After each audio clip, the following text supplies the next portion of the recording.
place a Congress module of riot engineering in this country, which has from the last so many decades tried to engineer riots in this country so that it benefits them politically. नमस्कार, मैं हूं मानवी जैन और the candle show में आप सभी का बहुत बहुत स्वागत है। आज हम एक ऐसे व्यक्ति के बारे में जानेंगे जो कि युवा हैं और लोगों के नज़रिए में वो अगले प्रधानमंत्री भी बन सकते हैं। आज हम बात कर रहे हैं तेजस्वी सूर्या की। जी हाँ, आज हम उनके बारे में जानेंगे और इस बात का भी विश्लेषण करेंगे कि अगर भविष्य में तेजस्वी सूर्या प्रधानमंत्री बनते हैं तो क्या क्या फायदा इस देश को होगा। लक्ष्य सूर्य नारायण तेजस्वी सूर्य एक भारतीय राजनीतिज्ञ, आरएसएस के स्वयं सेवक और वकील हैं, जो 17वीं सदी लोकसभा में भारतीय जनता पार्टी से संसद सदस्य के रूप में सेवारत हैं, जो बेंगलोर दक्षिण निर्वाचन क्षेत्र का प्रतिनिधित्व करते हैं। वे 23 सितंबर 2020 से भारतीय जनता युवा मोर्चा के भी अध्यक्ष हैं।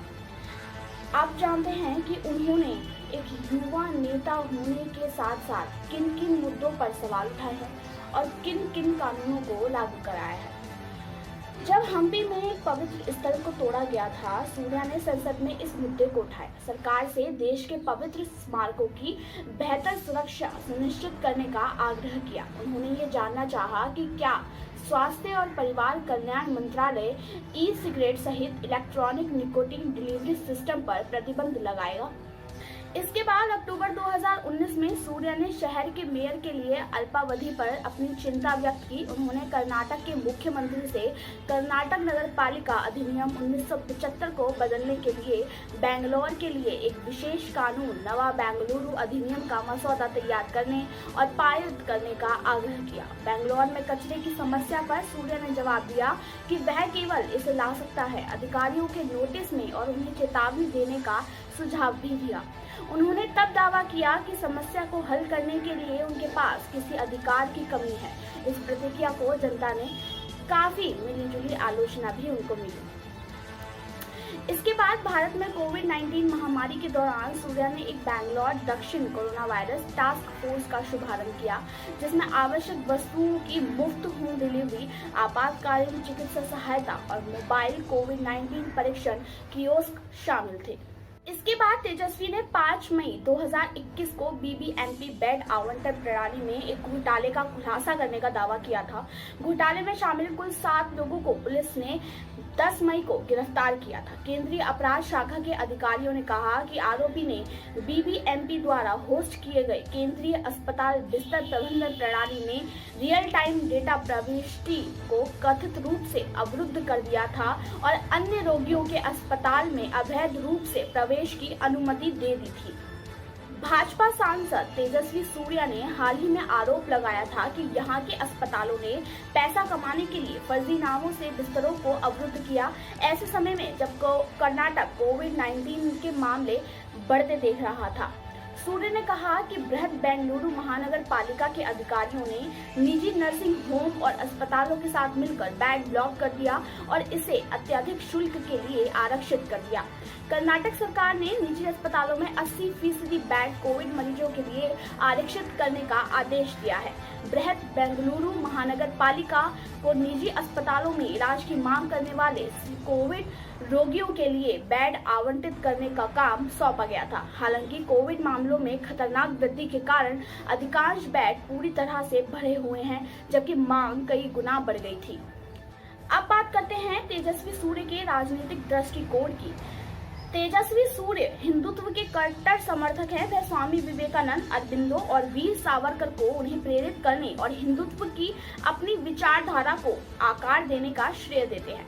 वे आरएसएस के स्वयं सेवक भी हैं। उन्होंने नागरिकता संशोधन अधिनियम के विरोध को अशिक्षित, अनपढ़ और पंचरवालाओं के नेतृत्व के लिए जिम्मेदार ठहराया था। सूर्य ने पहले नरेंद्र मोदी के समर्थकों को देशभक्त कहा था और दावा किया था कि जो लोग मोदी का समर्थन नहीं करते वे भारत विरोधी थे। एक अन्य अवसर पर उन्होंने कहा था कि भाजपा को बिना किसी खेद के लिए हिंदू के लिए एक पार्टी जरूर बनानी चाहिए।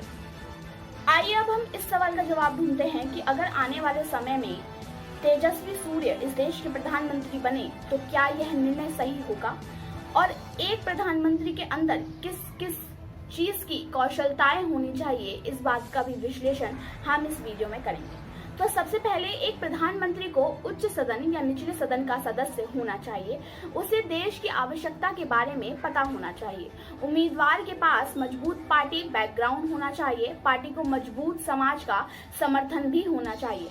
प्रधानमंत्री की पोस्ट के लिए मजबूत नेता कौशल की आवश्यकता होती है। प्रधानमंत्री की पोस्ट अच्छे अंतर व्यक्तिगत कौशल की मांग भी करती है। प्रधानमंत्री की पोस्ट के लिए थोड़ी मेहनत की भी आवश्यकता होती है। इन सब के बाद अगर हम तेजस्वी की बात करें तो तेजस्वी को आरएसएस में तैयार किया गया है, बीजेपी में सेवा दी गई है, उन्होंने लॉ में भी काम किया है और संविधान प्रणाली को भी वह बेहतर समझते हैं और वह पहले से ही मजबूत मीडिया समर्थन और अपने महान वाद विवाद कौशल दिखा रहे हैं और विपक्षी दल का भी मुकाबला कर रहे हैं। तो ये जाहिर है कि तेजस्वी सूर्य के अंदर एक प्रधानमंत्री होने के सारे गुण उपलब्ध हैं। वैसे वास्तव में तेजस्वी सूर्य को बहस करते हुए जब भी देखा जाता है तो हमेशा दिमाग में यही आता है कि किसी दिन प्रधानमंत्री नरेंद्र मोदी अगले प्रधानमंत्री के रूप में तेजस्वी सूर्य को ताज जरूर पहनाएंगे। यह विश्वास करने योग्य नहीं है, लेकिन मुझे और हम सभी को आशा है कि यह किसी दिन जरूर होगा। जब भी भाजपा के सत्ता परिवर्तन को देखा जाता है तो तेजस्वी सूर्य हमेशा शांत से नियंत्रित, विकासात्मक, आक्रामकता और अंत में मजबूत और युवाओं के लिए राष्ट्र को उस मुकाम तक ले जाने के लिए तैयार होते हैं जिसके वह अंतर्राष्ट्रीय स्तर पर हकदार हैं। यह भारत की नींव के लिए अटल जी की शांति से, मोदी जी के माध्यम से भारत के विकास और तेजस्वी सूर्य जैसे युवा की महाशक्ति मानसिकता की ओर है। इन तीन महानुभावों के बीच जो सामान्य विशेषता है वह यह है कि जिस तरह से वे अपने संचार कौशल के माध्यम से जनता से जुड़ते हैं और जिस तरह से वे अपनी विचारधारा को बिना किसी संदेह के पेश करते हैं वह बहुत ही ज्यादा तारीफ के काबिल है। एक नेता वह नहीं होता जिसके पास गॉडफादर होता है, बल्कि एक नेता वह होता है जो अपनी विचारधारा में विश्वास रखता है और राष्ट्र को महान बनाने के लिए अपनी विचारधारा का उपयोग करने में विश्वास रखता है। मुझे उम्मीद है कि किसी दिन मैं भारत को सूरज की तरह चमकते जरूर देखूंगी, जो कि जिसका भारत का नेतृत्व तेजस्वी ने किया होगा। और आशा है कि आने वाले समय में तेजस्वी इस देश के युवा प्रधानमंत्री बनकर हर तरीके से इस देश को आगे बढ़ाने में सक्षम साबित होंगे। अधिक जानकारी के लिए, ताज़ा खबरों के लिए हमारे चैनल के साथ जुड़े रहिए।